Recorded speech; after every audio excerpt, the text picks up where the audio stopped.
Tasio, un événement de charité sur Internet, a récolté ce week-end plus de 2 millions d'euros pour l'association Médecins du Monde. Aujourd'hui, on vous parle de Speedon et de comment les marathons du genre ont révolutionné le monde du caritatif sur Internet. Speedon, c'est un marathon caritatif organisé chaque année afin de récolter des dons pour l'association Médecins du Monde. Et derrière l'organisation de l'événement se trouve Mister MV, l'un des streamers les plus importants en France cette année. C'était d'ailleurs la 4e édition de l'événement qui rencontre beaucoup de succès. Dites-vous que l'année dernière, la somme récoltée était de 1,2 million d'euros. Et cette année, le record a été battu de 800 000 euros. Du coup, en atteignant les 2 millions, c'est énorme. Un très beau palier qui montre la montée en puissance de cet événement. D'ailleurs, Speedon, c'est pas un événement comme on en voit habituellement sur le Twitch de charité. Lui, ça se concentre autour d'une thématique bien précise, la pratique du speedrun. Ouais, le speedrun, c'est l'art de finir les jeux le plus rapidement possible. Par exemple, Pokémon que vous avez mis 10 heures à finir, certains le terminent en 5 minutes en usant de bugs très difficiles à reproduire, parfois au pixel près, en jouant de nombreux coups de chance. Il faut bien se rendre compte que pour chaque jeu vidéo dans le monde, il existe une personne qui l'a speedrunné. C'est une sorte de pratique compétitive alternative avec de nombreux joueurs extrêmement doués qui ont parfois dû passer des milliers d'heures sur un seul et même jeu pour gratter quelques dixièmes de seconde à l'arrivée et devenir le numéro 1 mondial. Et pendant tout le week-end, comme ça, t'as des speedrunners qui se succèdent pour terminer des jeux le plus rapidement possible, le tout devant un public au centre des congrès de Lyon. Ouais, c'est l'une des particularités de Speedon puisque chaque année vous pouvez assister à l'événement dans une salle réservée pour l'occasion. En fait, il a été grandement inspiré par un autre marathon caritatif autour du speedrun,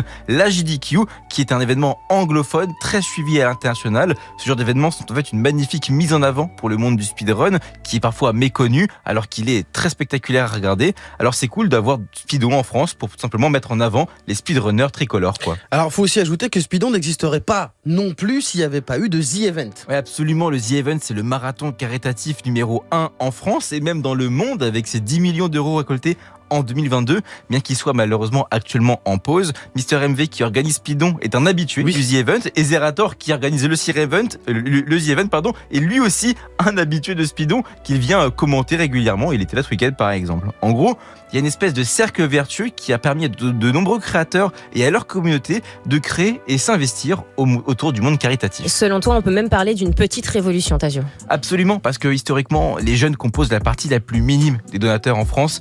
AssoConnect avance ce chiffre, 6% des Français de moins de 30 ans font des dons à des associations. Quand les chiffres bondissent avec l'âge, on parle de 30% pour les 70 ans et plus, 22% pour les 60 ans et plus. L'étude avance une raison simple, le faible revenu des moins de 30 ans. Alors quand les influenceurs sont arrivés sur Internet et ont réussi à lever des millions d'euros, parmi leur communauté de jeunes, les assos sont un peu tombés des nues, quoi.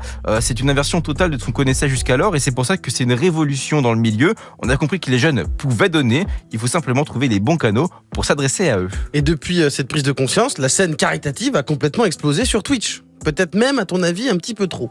Ouais, parce que des associations en manque d'argent, il y en a plein, mais des The Event ou des Speedon, il y en a peu. En réponse à ça, il y a d'autres structures qui sont montées, par exemple le Battle4 ou le Téléthon Gaming, souvent sur le même modèle que le The Event, en mode on enferme 40 streamers dans une salle et vas-y, faites votre magie les rigolos.